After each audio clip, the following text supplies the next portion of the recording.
Assalamualaikum warahmatullahi wabarakatuh. Salam dan bahagia Bapak Ibu guru hebat. Berikut ini adalah video percakapan coaching antara saya dengan rekan saya, Bu Okta. Kami melakukan percakapan coaching dengan menggunakan alur Tirta. Selamat Okta. menyaksikan. Bismillahirrahmanirrahim. Assalamualaikum warahmatullahi wabarakatuh, Bu Okta. Waalaikumsalam warahmatullahi wabarakatuh, Bu Lisa. Selamat siang, Bu Okta. Bagaimana kabarnya Bu Okta hari ini? Iya, selamat siang juga, Bu Lisa. Alhamdulillah hari ini sangat baik dan cuacanya juga begitu cerah. Nah, Alhamdulillah. Berarti kondisi cuacanya cerah, keadaannya baik, hatinya juga hari ini saya harap tetap cerah secerah suasana hari ini ya, Bu Okta. Amin. Terima Semoga kasih Bu Bu Lisa Okta juga seperti itu sudah, ya. ya amin. Terima kasih Bu Okta sudah bersedia saya hubungi hari ini, saya ajak ngobrol bersama. Nah, karena Bu Okta bersedia ini berarti ada sesuatu yang ingin Bu Okta ceritakan ke saya ini ya. Nah, keluarnya tuh seperti ini, Bu Lisa. Ini saya cerita dulu ya, Bu Lisa ya. Ya, Eh, saya silahkan. cerita dulu ya. Jadi gini, Bu Lisa. Dulu waktu saya ngajar di kelas 4 di tahun kemarin, itu anak-anak saya waktu di semester 2 itu nilainya anjlok, Bu Lisa. Jauh di bawah KKM. Oh, Rata-rata itu banyak yang menurun, Bu Lisa. Nah, itu membuat saya kaget, Bu Lisa. Padahal di semester 1, Bu Lisa, ini anak-anak nilainya tinggi dan jauh di atas KKM. Dan di semester 2, ini waktu SAS 2 kemarin, ternyata nilainya itu malah rendah di bawah KKM. Dan itu membuat saya bingung. Padahal di setiap pembelajaran, selesai pembelajaran gitu ya Bu Lisa ya, setelah saya terangkan, anak-anak iya. saya kasih soal, entah itu lisan ataupun tulis, mereka itu jawabnya selalu dengan baik juga. Mereka pun bisa Oh, menjawab, habis itu nilainya juga bagus. Entah iya. kenapa di SAS 2 terakhir kenaikan kelas, anak-anak nilainya rendah Bu Lisa. Nah itu yang membuat saya tuh jadi gini, padahal anak-anak kan nilainya di saat pembelajaran itu tinggi-tinggi.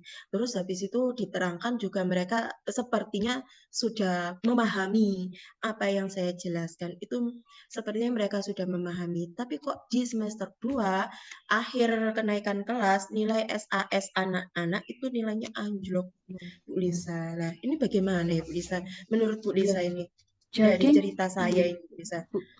cerita berdasarkan cerita Bu Okta tadi ya, berarti Bu Okta menemui anak-anak ini ketika diterangkan saat pembelajaran, ini mereka paham, tapi ketika ujian SAS 2 nilainya malah anjlok. Nah, ketika Bu Okta menemui hal yang berlawanan seperti yang terjadi saat ini, apakah Bu Okta ini pernah menanyakan langsung ke anak-anak apa yang menjadi penyebab mereka saat di pembelajaran bisa, tapi ketika ujian nilainya malah di bawah KKM? Ya, Bu Lisa. Ini sempat saya tanyakan. Setelah selesai ujian, mereka beberapa hari itu kan ada waktu untuk saya ngoreksi. Nah, Ya. habis saya koreksi di situ, saya tanyakan ke anak-anak peserta didik saya yang nilainya saya rasa ini kurang dan anaknya itu saya rasa itu sudah memahami materi tersebut. Tapi kok setelah ujian anak ini nilainya malah anjlok. Nah, itu saya Iya. tanyakan. Nah, kenapa kok nilainya jadi seperti ini? Nah, nilainya kurang. Memangnya ada apa? Apa kemarin nggak belajar atau bagaimana? Ternyata jawabannya itu berbagai ragam. Ada yang bilang lupa, Bu. Ada yang bilang juga, Bu, kemarin itu aku nggak belajar. Soalnya kemarin aku rasa aku sudah bisa waktu Bu Okta menerangkan saat pembelajaran yang kemarin. Jadi aku nggak perlu belajar, Bu, untuk kegiatan SAS. Soalnya pun hampir sama kan, Bu, katanya seperti itu. Tapi ternyata di situ, Bu Lisa, peserta didik yang bercakap seperti itu, nilainya pun rendah. Nah, itu yang saya bingungkan. Kenapa kok bisa seperti itu? Kalau saya tangkap ini tadi berarti ada dua penyebab kira-kira ya. Yang pertama adalah lupa dengan materinya, kemudian yang kedua adalah anak-anak merasa dia sudah bisa sehingga tidak perlu persiapan sebelum SAS, tidak perlu belajar sebelum SAS ya Bu Okta. Eh, karena untuk anak-anak yang lupa dengan apa yang sudah dipelajari, bagaimana apakah Bu Okta ada strategi pembelajaran yang sekiranya materi pembelajaran itu mudah diingat, bisa masuk ke memori jangka panjang, seperti itu Bu Okta. Apakah ada ide strategi pembelajaran Bu Okta? Iya, ada nggak ya, Bu Lisa? Coba deh. Kalau kemarin itu di semester 1, itu yang saya gunakan metode ke anak-anak, yakni melalui bernyanyi dan menggambar. Dan Bernyanyi video. itu eh, iya, dari bernyanyi seperti misal di materi bagian tumbuhan, itu anak-anak banyak yang memahami. Oh iya, baik, baik, baik. Jadi hanya masuk, udah mengajar bla bla bla bla bla tanpa metode yang baik yang mengenah ke anak-anak, Bu Lisa. Mungkin seperti itu, Bu Lisa, kalau dari saya. Iya. Nah, karena semester 2 kemarin terhalang kesibukan Bu Okta, untuk semester depan ini, tahun ajaran baru ini, bagaimana? Apakah Bu Okta bisa menerapkan strategi bernyanyi dan menggambar itu, Bu Okta? Satu, mungkin di kedepannya nanti Bu Lisa akan saya gunakan metode yang sama dan mungkin akan saya tambahkan lagi metode baru agar anak-anak juga lebih menyenangkan, lebih senang dalam kegiatan proses belajar, terus lebih mudah untuk menangkap hasil dari pembelajaran yang saya jelaskan. Mungkin seperti itu Bu Lisa ya. Iya, betul Bu Okta. Lah, kalau di semester besok ini, semester 1 tahun ajaran baru ini, ternyata kesibukan Bu Okta juga sama seperti semester 2. Banyak kesibukannya, Bu Okta. Nah, apakah Bu Okta bisa mengondisikan bagaimana agar ide strategi yang tadi itu, strategi pembelajaran itu tetap bisa berjalan? Iya, mungkin kalau seperti itu mungkin saya akan membagi waktu dulu untuk kegiatan saya di luar. Terus habis itu Ya. eh, untuk strategi pembelajarannya menggunakan metode ini nanti akan saya beri ruang sebelum mengajar. Ini saya mungkin butuh waktu beberapa menit, misal 10 menit untuk sebelum mengajar. Ini saya berpikir dulu apa metode yang akan saya gunakan. Mungkin seperti itu, Bu Lisa. Agar ketika saya memulai pembelajaran saya sudah bisa memahami dan lebih apa ya, nanti anak-anak pun enjoy, tenang saat pembelajaran. Jadi mudah menangkap apa yang Iya, saya betul. beri ke anak-anak. Jadi menurut Bu Okta tadi, Bu Okta bilang 10 menit itu cukup Bu Okta untuk mempersiapkan pembelajaran hari ini gitu? Untuk mempersiapkan strategi Mungkin apa? kalau untuk mempersiapkannya semuanya bisa saya gunakan di akhir pembelajaran. Ya. Sebelumnya, kegiatan Oh iya, pembelajaran berarti sebelumnya, hari di hari yang sebelumnya. sebelumnya. Iya, Terus habis itu terkadang paginya ini saya buat ya, mungkin ada tambahan metode atau ya. apa itu. Nah, itu persiapannya di situ dan mengatur emosional juga. Emosional. Terkadang kita Betul. eh, pagi-pagi itu terkadang juga oh ya maunya kemarin malam itu pengennya metode seperti ini. Tapi di paginya kita mungkin akan berubah. Nah, itu mungkin akan saya atur lagi di situ. Iya, iya. Bisa. Baik, Bu Okta. Itu untuk anak-anak yang ini tadi ya, apa namanya, lupa dengan materinya ketika SAS. Nah, sekarang untuk anak-anak yang tidak belajar, persiapan belajarnya kurang, sebelum ujian tidak belajar, kira-kira apakah Bu Okta ada ide agar mereka itu jadi belajar sebelum ujian? Persiapan belajar mereka itu agar cukup sebelum menghadapi ujian. Nah, mungkin dengan cara ini Bu Lisa, saya akan banyak ngasih ini tes Tes, ke oh, anak. tes Iya, yang seperti apa Bu Okta? iya, tesnya seperti ini. Misal di sebelum kegiatan SAS, Ya, ini akan saya coba beberapa tes. Misal di sini materi IPAS itu tadi bagian-bagian tumbuhan. Ini ada beberapa soal. Misal saya beri hanya 5 soal di situ. ya. Di situ ada 5 soal. Jadi anak-anak bisa mengulang lagi materi yang sebelum-sebelumnya. Mungkin seperti itu Bu Lisa. Jadi kemarin itu Iya. sempat saya tidak ada kesempatan untuk mengulang materi yang sebelumnya karena waktunya sangat mepet dengan jarak SAS. Jadi saya tuh kemarin hanya ada waktu 1 minggu setelah selesai pembelajaran Hmm. bab selesai ya selesai bab itu hanya ada waktu 1 minggu dan 1 minggu itu kemarin kesibukan kita sebagai guru banyak sekali Ya, ada itu. apa namanya olimpiade ada apa gitu kan ya Bu Lisa ya kita Ya. itu jadi banyak sekali kesibukan dan saya nggak sempat untuk apa namanya refleksi belum sempat apa namanya itu tadi mengatur lagi kegiatan untuk tes untuk anak-anak sebelum SAS itu tadi. Mungkin seperti itu Bu Lisa kalau dari saya. Untuk tes ini, Bu Okta butuh waktu berapa lama ke anak-anak? Untuk masing-masing pelajaran lah, Hmm, Mungkin kira-kira. kalau masing-masing pelajaran kita gunakan seperti jam pelajaran seperti biasa aja Bu Jam Lisa pelajaran kalau biasa. Jadi menurut masuk saya. jam pelajaran Iya, ya. jam Kalau misalkan pelajaran. Jadi nggak sebelum SAS, bagaimana Bu Okta? bisa.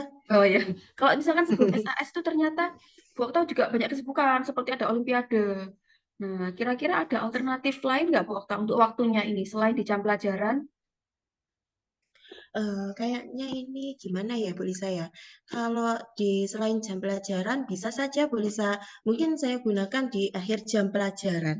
Akhir jam Nah, pelajaran. Berapa lama setelah durasinya? selesai, iya, iya siang kita ambil Siang. misal 30 menit, 30 ya menit tiga cukup puluh ya, menit. 30 menit ya. 30 menit, ya karena mungkin kalau waktu 1 jam itu bagi anak-anak sudah terlalu Iya, lama ya Bu iya, Lisa iya. ya. Betul, Jadi 30 menit saja betul. mungkin dengan beberapa soal, hanya beberapa soal, nggak perlu kita gunakan 30 soal ya. Iya, Kita gunakan 10 soal atau 15 soal itu saja untuk merefresh ulang lagi apa yang mereka pelajari. Mungkin seperti iya. itu Bu Lisa dari saya. Baik, baik. Nah, Bu Okta, dari obrolan kita ini tadi, eh, Bu Okta masih bingung tidak dengan masalah Bu Okta tadi sebelum kita ngobrol ini?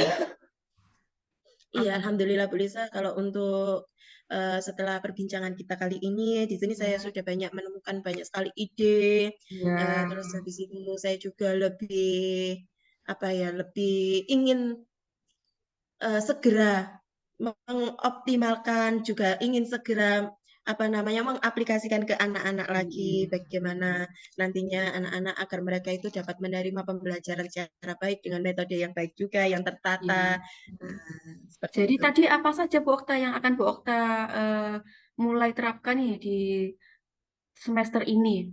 Apa saja ide Ya, yang akan Ibu mungkin lakukan? insya Allah mungkin akan yang saya terapkan yakni metode seperti apa namanya bernyanyi, terus Ya, habis itu menggambar, ini perlu. Terus habis itu saya gunakan untuk lagi merefresh lagi, yakni sebelum waktunya ujian, ini saya menggunakan ada beberapa soal yang saya kasihkan ke anak-anak.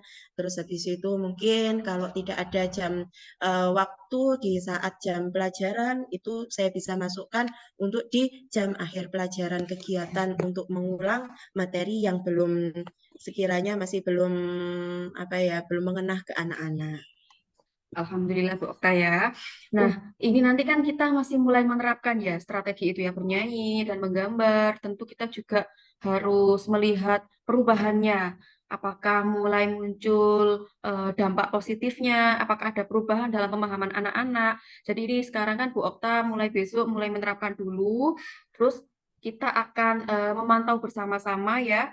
Mungkin kita butuh ngobrol lagi nih Bu Okta. Kira-kira kalau melihat perubahan ini, kalau 1 bulan lagi kita ngobrol lagi untuk mengecek perubahan dampaknya pada anak-anak gitu, Bu Okta bisa kita ngobrol lagi di Itu sesi bisa seperti Bu ini? Lisa, tentu Iya, tentu bisa, itu sangat senang sekali dan Alhamdulillah. mungkin akan membantu saya dalam proses pembelajaran saya juga Bu Lisa. Jadi kita lihat sama-sama ya perubahannya seperti apa di diri Bu Okta dan juga di murid-murid Bu Okta. Nah, terima kasih Bu Okta sudah menghadiri acara ngobrol ini ya, ngobrol bersama ini. Kemudian semoga apa yang Bu Okta, strategi Bu Okta, ide Bu Okta dapat berjalan dengan lancar. Sampai ketemu di bulan depan ya, di sesi yang sama Bu Okta ya.